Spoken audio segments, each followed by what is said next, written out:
You ever notice how some people just don't talk the loudest, but somehow they end up being the ones everybody listens to? That's the same thing with countries too. Everybody out here wants to shout, wants to flex, wants to bang on the table and prove how powerful they are. But then you look at Canada. Canada don't got a scream. Canada don't got a chest bump, nobody. Canada just walks in the room, calm, collected, polite, and yet, by the end of the conversation, they done set the whole tone.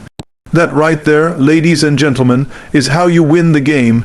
See, Canada figured something out a long time ago. The game ain't about being the loudest. The game ain't about trying to show off who got the biggest muscles, who got the strongest army, who got the wildest threats. No, the game is about positioning yourself so smart, so strategic, that everybody else just ends up playing around you. You know how in basketball, you don't always got a dunk to win. Sometimes you just hit those smart passes, line up that clean shot, and suddenly the scoreboard in your favor without you ever breaking a sweat. That's Canada. Now, don't get me wrong, Canada got power. They got resources. They got one of the richest lands on earth. Oil, timber, water, all of that. But they don't swing it around like a weapon. They treat it like cards in a deck. And if you've ever played cards, you know the real hustler ain't the one slamming cards down loud, talking trash at the table. The real hustler just leans back, smiles, and waits for you to realize he holding the winning hand the whole time. That's exactly how Canada plays. Think about it. Look at their spot on the map, right next to the United States. The big dog, the loud one, the neighbor with the backyard BBQ blasting music till 3 a.m. Now, most countries being that close to the U.S. would either get overshadowed or end up hostile. But Canada said, nah, I'm gonna use this, I'm gonna play this smart. Instead of trying to fight it, they partnered up. They became the cool, steady neighbor. They kept their voice calm, they built trade ties, and next thing you know, boom, Canada's economy thriving just off positioning. See, sometimes in life, you don't fight the giant standing next to you. You don't compete with him head to head. You stand close, learn the rhythm, and you build your own lane off the overflow. That's a life lesson right there. Some of y'all trying to fight battles you ain't gotta fight. You trying to outshine somebody when all you gotta do is stand in the right spot and let the light bounce off them onto you. Canada been doing that for decades. That's why their strategy works. And let's talk about the attitude. Oh, man, Canada got this reputation of being polite. People joke about how Canadians apologize too much, but let me tell you something. Don't mistake kindness for weakness. Don't ever do that, because behind that sorry is steel. Behind that politeness is strategy. See, when you disarm folks with respect, when you treat people right, they let their guard down, and while they talking, while they ranting, while they arguing, you already made the moves that matter. Think about hockey. That's Canada's game. That's not just a sport, that's a national identity. And if you ever watched hockey, you know it ain't just about skating fast or slamming somebody into the glass. It's about patience, coordination, timing. Sometimes the puck ain't even near the guy who scores, but the strategy was so tight, so clean, that by the time the goalie looks up, boom, it's already in the net. That's Canada. They ain't rushing, they ain't panicking. They skating smooth, moving with purpose, setting up the play 3 steps ahead. Now let me tell you what else Canada figured out. Diversity. You walk through Toronto, you walk through Vancouver, you walk through Montreal. You gonna hear every accent, see every face, taste every food. That's not a weakness, that's a strength. Canada said, you know what? Instead of fighting differences, we gonna make differences our weapon. Because when you got people from everywhere, you got ideas from everywhere, and ideas, my friends, are the real currency in this world. Guns and money might win battles, but ideas win games, and let's not forget, Canada knows when to speak up. They ain't quiet all the time. Don't let the politeness fool you. When it's time to take a stand, when it's about human rights, climate change, peacekeeping, Canada steps up. They don't just follow the crowd, they shape it. That's like the quiet kid in class who don't say nothing all semester, then final presentation comes, and he drops the kind of speech that has everybody sitting there like, where the hell that come from? That's Canada. Now, let me break down why this strategy matters, because the world right now is noisy. Everybody's fighting, shouting, drawing lines, and while they busy making noise, Canada is making moves. They investing in green energy while others arguing about oil. They building tech hubs while others trying to revive dying industries. They strengthening alliances quietly, steadily, while other folks burning bridges. By the time the world realizes what's happening, Canada's sitting there like the chess player who moved his queen 20 minutes ago and now checkmate. And if you think I'm just talking about countries, nah.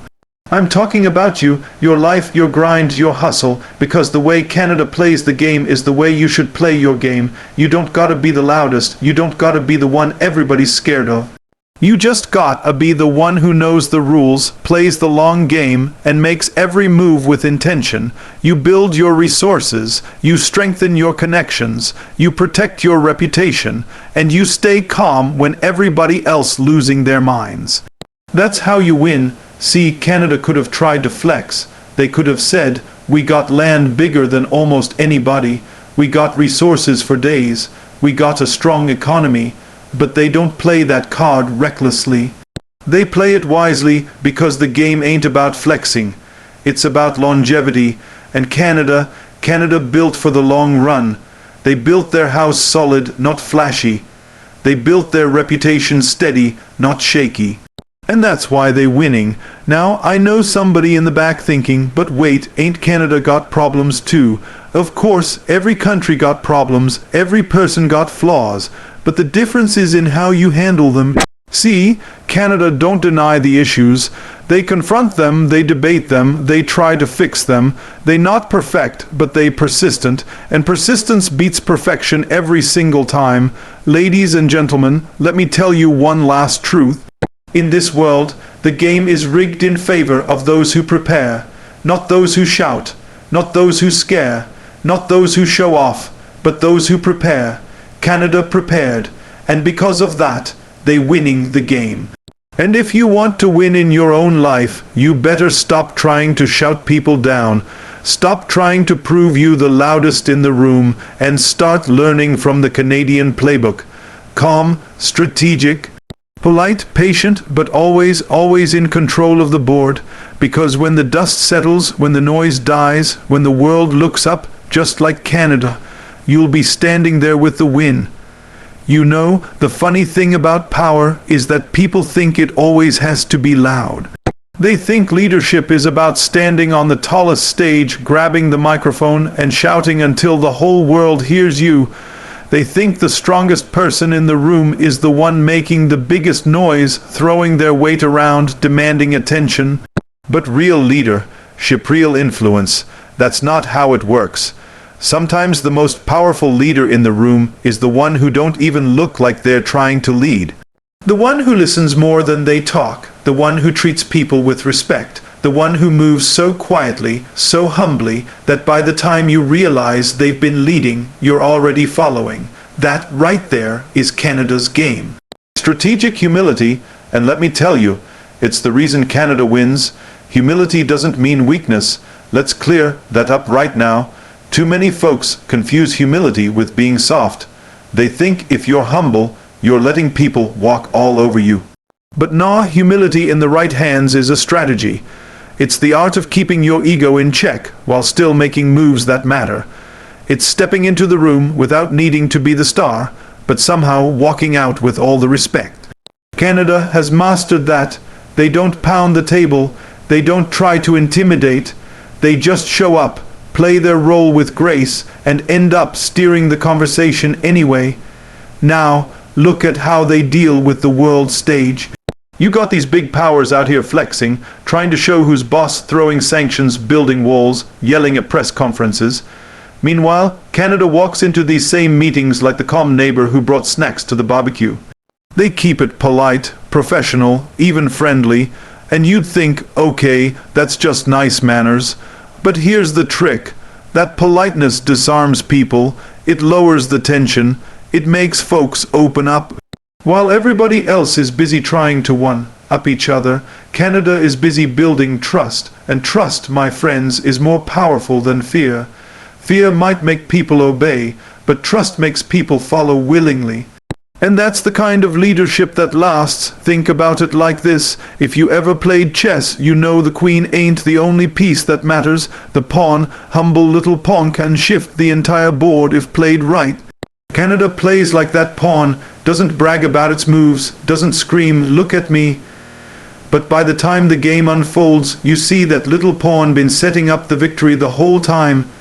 That's strategic humility. Not needing to look powerful to actually be powerful. And let's bring this into real life, because this ain't just about countries. It's about you, me, everybody trying to win in their lane. Some of y'all are stuck because you think you gotta be loud to get noticed. You think you gotta brag about every success, flash every dollar, announce every move on social media. But the truth is, when you live loud like that, you invite resistance. People start plotting against you. People start doubting you. People start resenting you.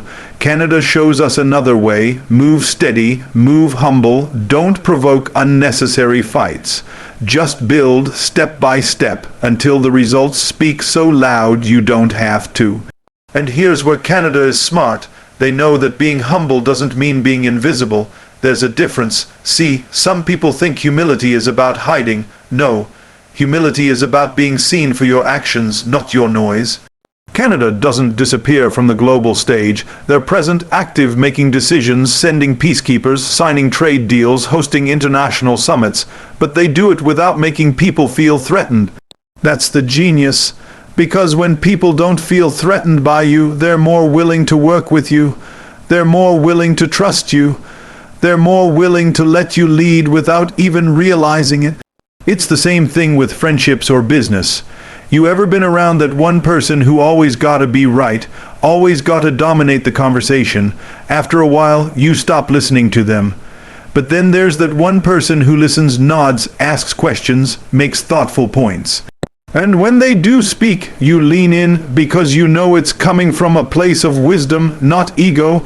That's Canada on the world stage, not the loud talker, but the respected voice. Now, let's take immigration as an example.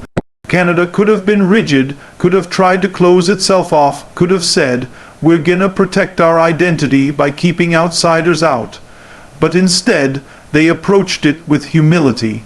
They said, "We don't know everything. Let's invite people from around the world. Let's learn from them. Let's grow with them." And what happened? That humility turned into one of their biggest strengths. Diversity made Canada richer economically, culturally, intellectually. That's leadership born out of humility, the kind that doesn't say, "We got it all figured out," but instead says, "We can get stronger if we let more voices in." That same humility shows up in their climate leadership too. They don't walk into climate talks acting like they the saviors of the planet. They admit they got challenges, they admit they not perfect, but they still step up to say, "Let's work together, let's do better." And because they're humble about it, they don't provoke resistance. People don't roll their eyes and say, "Oh, here go Canada again, trying to act superior." No, people say, "Okay, Canada's in the room, let's listen." That's the power of strategic humility. It opens doors without knocking them down. And I'll tell you, this strategic humility ain't about shrinking yourself. It's about knowing when to shine and when to step back. Canada shines when it matters. They step up when the world needs a steady hand. They host peace talks, they mediate conflicts, they send aid where it's needed. But when it's time to step back and let others take the spotlight, they do it without bitterness, because real leaders don't need the credit to know their value. Real leaders don't chase applause, they chase results. In your own life, think about how many fights you could avoid if you stopped trying to prove you're the biggest, the baddest, the smartest. Sometimes the best way to win an argument is to not argue at all. Sometimes the best way to gain influence is to let other people shine, knowing that your turn will come. Canada has been teaching that lesson for decades. They don't provoke resistance because they don't come across as a threat. And when you're not seen as a threat, people let their guard down. That's when you can really influence them. Look at how Canada handles being neighbors with the United States. That's not an easy spot to be in. You got the loudest, most dominant player right next to you. Most countries in that position would either fight back constantly or get swallowed up. But Canada found the balance. They respect the U.S., they trade with them, they cooperate, but they don't lose themselves. They maintain their own identity, their own values, their own path. That takes humility, because it would be easy to get caught up in proving we're not just America's neighbor, we're our own force. But Canada doesn't waste energy on that. They know who they are, and when you know who you are, you don't have to prove it to anybody, and that's the root of strategic humility, confidence, true confidence, because only people who are secure in themselves can be humble. Insecurity makes you loud, insecurity makes you defensive, insecurity makes you overcompensate, but confidence lets you smile, stay calm, move quietly, and still end up leading. Canada doesn't need to pound its chest because it knows its value. That's why their humility works as a strategy, not a weakness. Humility is the armor that keeps pride from tripping you up. How many leaders have fallen because they got too loud, too arrogant, too obsessed with proving they were the best? How many nations collapsed under the weight of their own ego? But Canada, by keeping humility at the core, avoids that trap. They grow steadily, they strengthen consistently, and they keep building credibility without burning bridges. That's why their influence lasts. That's why they keep winning. So if you're sitting here wondering how to win in your own lane, take this lesson with you. Strategic humility. Stop thinking you got to prove everything. Stop thinking every room you walk into needs to know you're the biggest deal. Sometimes the strongest move is the quiet move. Sometimes the loudest voice is the one that barely raises above a whisper. Sometimes the leader is the one nobody thought was leading, until they look around and realize everyone's following them anyway.